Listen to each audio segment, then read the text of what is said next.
We have a very, very special guest with us here who needs absolutely no introduction, so I won't even mention his name. Please join us.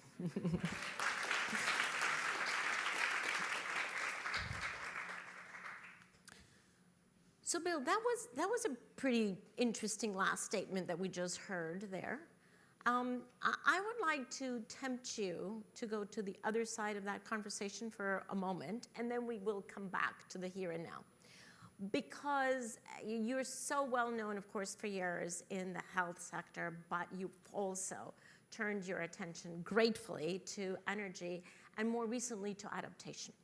And I happen to feel that adaptation is the Cinderella of climate change, that not enough people are turning their attention to adaptation.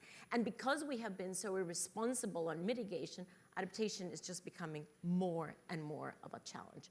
So I would love to hear, I know that you and your foundation have been looking especially at Africa and the accelerated exponential impacts there.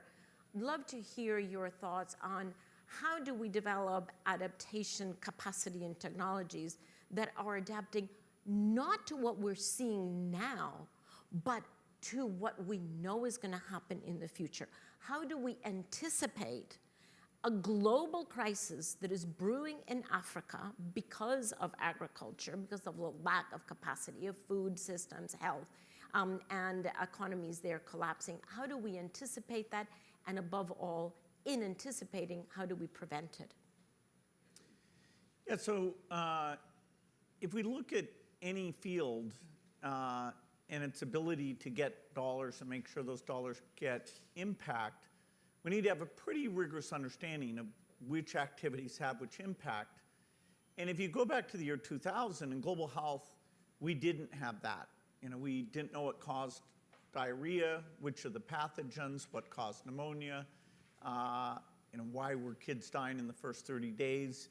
And so we had to build a measurement system that was quite precise and look at the needed interventions. And we got to the point where those interventions saved lives for less than $1,000 than life saved. And so we can look at everything: more measles campaigns, new vaccines, staffing primary health care. We see that hospitals are not, key to the equation, and many things people were spending on don't meet that framework. In the case of mitigation, at least you do have this notion of ton of carbon avoided, but it's a very immature field in that things like planting trees that don't last very long are counted along with real sequestration. So there's work to do in the 80% of what's done there is literally no impact today. When we get to adaptation, it's even less mature. What does climate adaptation look like?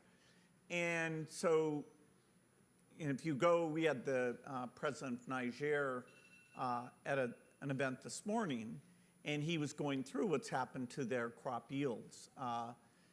Many crops are extremely temperature sensitive, and so as you get above 30 degrees centigrade, if you have one day at 35, you lose 5% of your productivity. If you have 5 days like that, you lose 25%. So the world's productivity per acre, which was going up, the Green Revolution really shot that up and saved billions of lives. We're now going in reverse. So for the first time, crop productivity, particularly in tropical zones, is down. That's heat, that's drought, that's floods. And so 80% of the people who are going to suffer the most are fairly near the equator. They're smallholder farmers. They have, on average, 1 hectare, which is about 2 acres of land. And even one failed season leads to malnutrition. 2 failed seasons leads to starvation. So among the things that as we're really being rigorous about, okay, how much money do we have on adaptation, we're going to have so little that none of it should go to middle-income countries. The terminology developing countries or emerging countries that mixes middle income and low income is a huge mistake in the world of climate, because low income, it's all about adaptation, and middle income, you can't afford to fund adaptation. You need to get them to go fast for mitigation. And until we get a rigorous measure on these adaptation measures, we run the risk that in a world with reduced aid, which, you know, the Ukraine war is putting huge budget pressure on the most important donors, the European donors, 60% of global aid, you know, they're paying for defense and refugees and electricity and a variety of things. So overall aid, sadly, will not be going up in this period. And if we put too much pressure on one category, you know, like say, okay, just climate, you know, is that additional? Are we taking the vaccine money, which we know that saves lives very quickly, and we're decreasing, you know, our country's going to decrease in global fund, which is HIV, AIDS, and malaria. They're going to decrease in Gavi in order to switch into this, you know, still somewhat amorphous areas. But agriculture, as we do that, the idea of a second green revolution, where this time we do the African ecosystems, we do the African crops, sorghum, millet.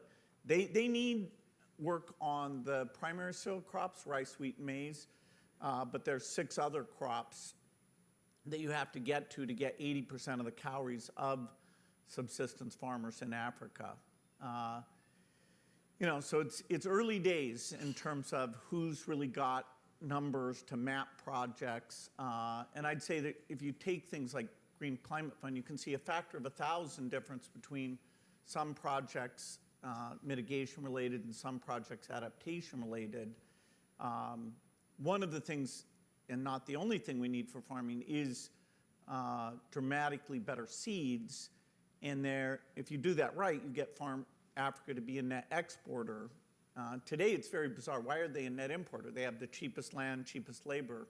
Well, the answer is that they don't have good seeds, good credit, good advice, good infrastructure. And so they should benefit when there's a food shortage. Instead, they face, right at the moment, massive shortage.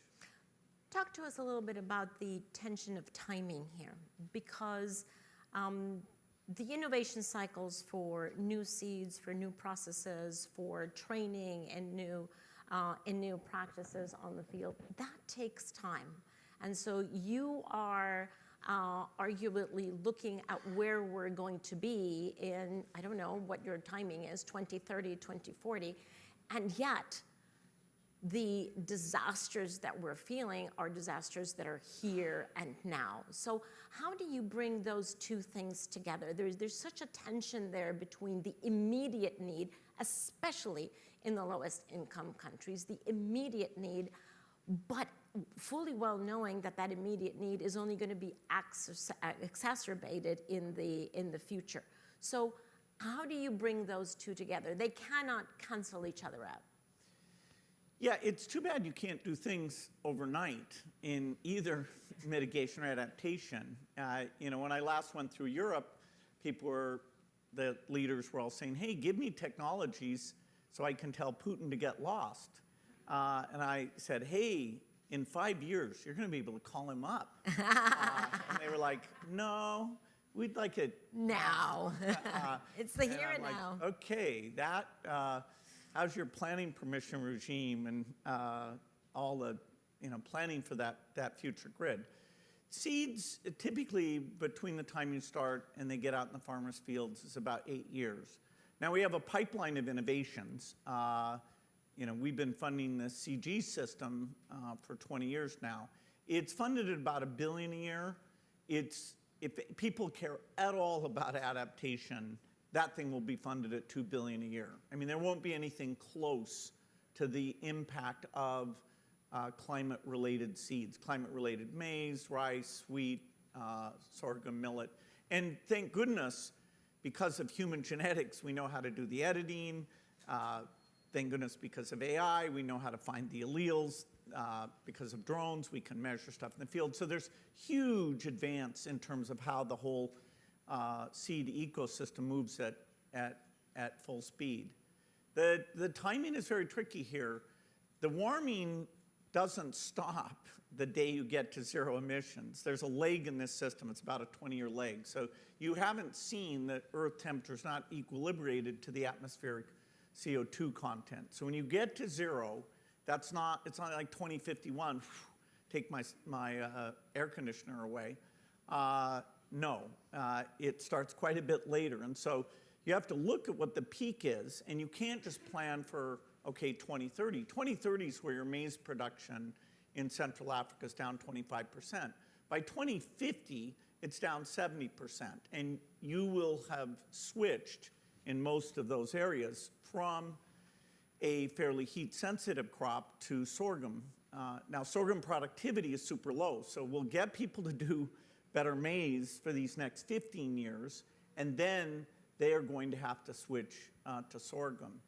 It is tough when you see the floods in Pakistan. I mean, nobody expected that. You know, if the goal of climate was to make us pay attention, wow, that is way beyond expectation. So some adaptation money literally will just be disaster recovery money. The boundary of what's what is also pretty confusing. I mean, what is food aid? You know, if climate's causing some food production loss, is all World Food Program money, is that all climate adaptation money? It's certainly the need for it's going up. That's a system that's about $6.5 billion a year. So relative to the systemic solution, which is the research piece, it's relatively larger, but the demand for that piece, which is the acute, half of Pakistani rice got flushed away, and so you're going to have malnutrition problems if you don't go in for that. That's also a type of adaptation.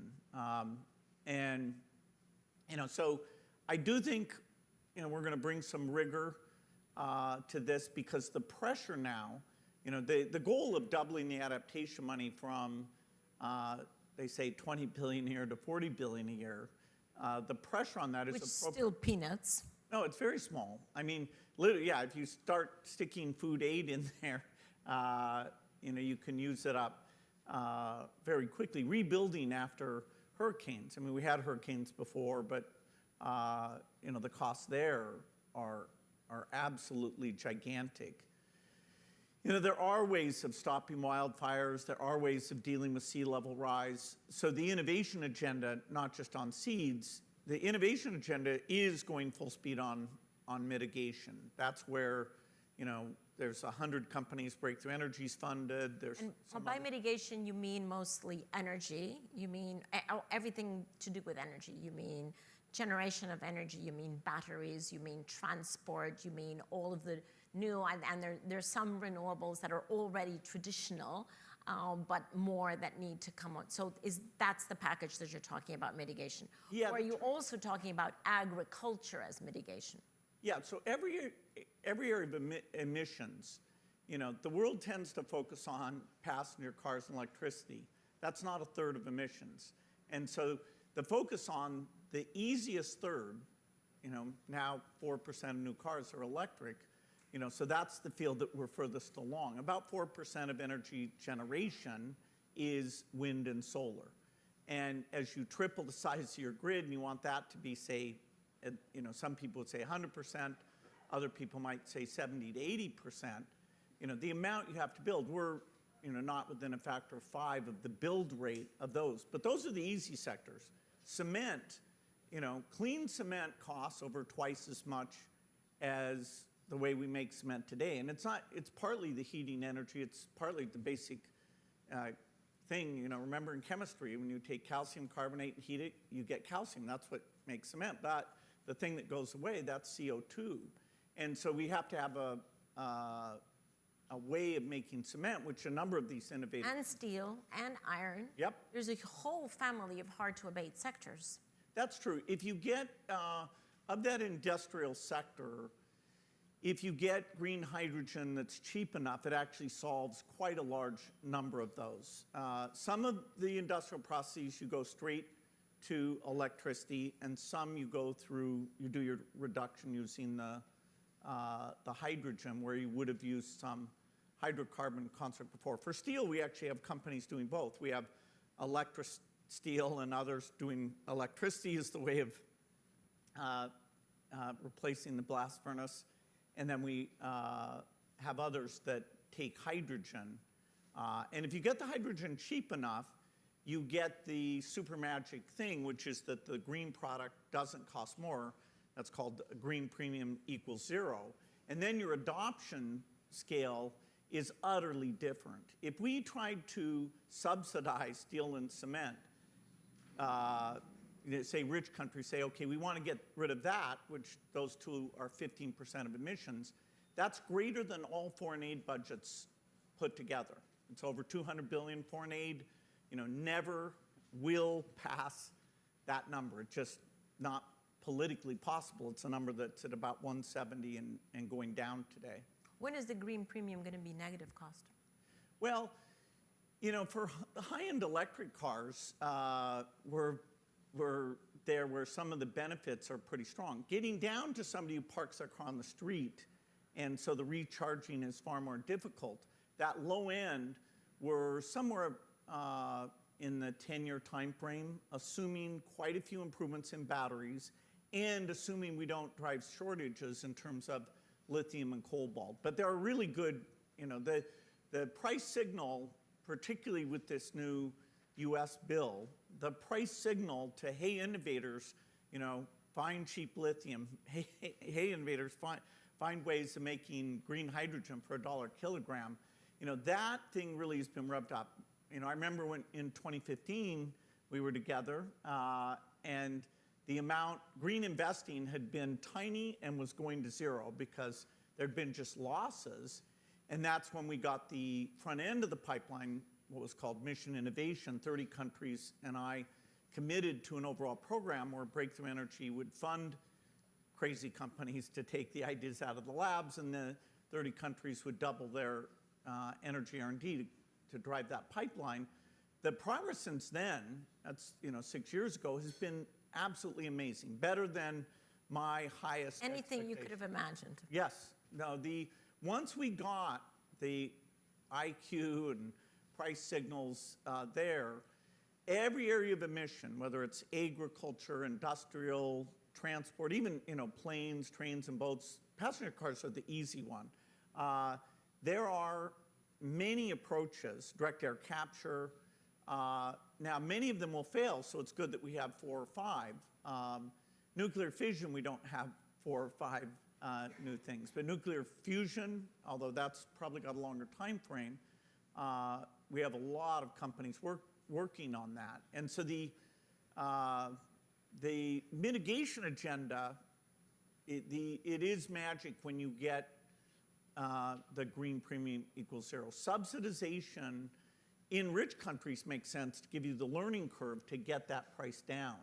But subsidizing for middle-income countries is just do the math for any area of emission and ask yourself where that money's coming from. It's not possible. Only the rich world innovation cooperating with the middle-income countries will drive that. And then, fortunately, that hopefully frees up a lot of the resources to go to the adaptation agenda, because if you want to get a little depressed about this stuff, really look at... We don't. Okay. Look at agricultural productivity in the Sahel, say in 2040 or 2050, in the face of, that's where population growth still is. Yeah. The world at large, there isn't much high population growth. Africa is the primary continent that will have population growth. Bill, what did you learn from on the concept of an innovation pipeline that takes so long, that takes so many resources, but is absolutely key? What did you learn from the concept of innovation pipeline in the health sector that is applicable to the climate sector, either in mitigation or adaptation, just conceptually? Yeah, so intelligent observers of climate, which Václav Smil is one of the few people who gets that appellation. And he has a recent book called How the World Really Works.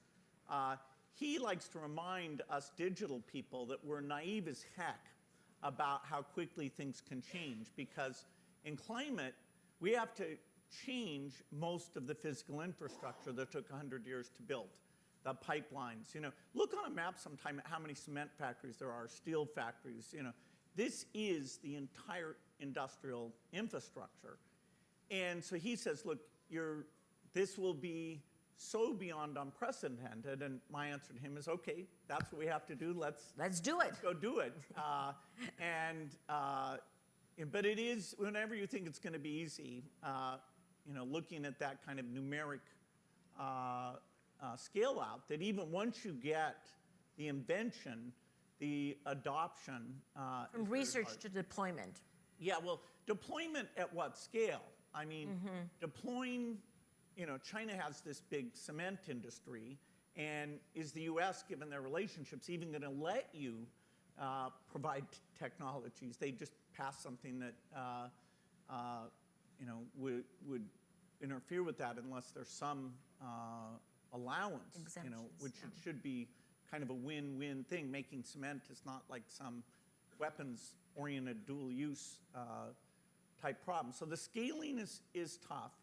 In health, we went from vaccines in the rich world, 20 years later, they would show up in the developing world. Now we have that down to about a year. But that, took a lot of financing. Some of that's the financing that might go away, for these other things. You've got to think about the regulatory. And so is that the parallel that the pipeline gets shorter over time? Do you see that happening in climate? It's not necessarily the case.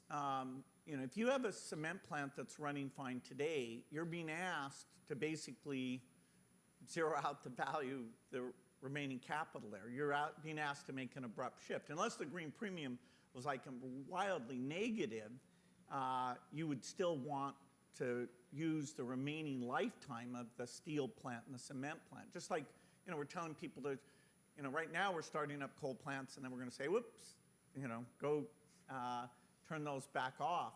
Likewise, natural gas, we're doing a lot of things, which is actually not very convertible. But hey, people are being pragmatic in the short run.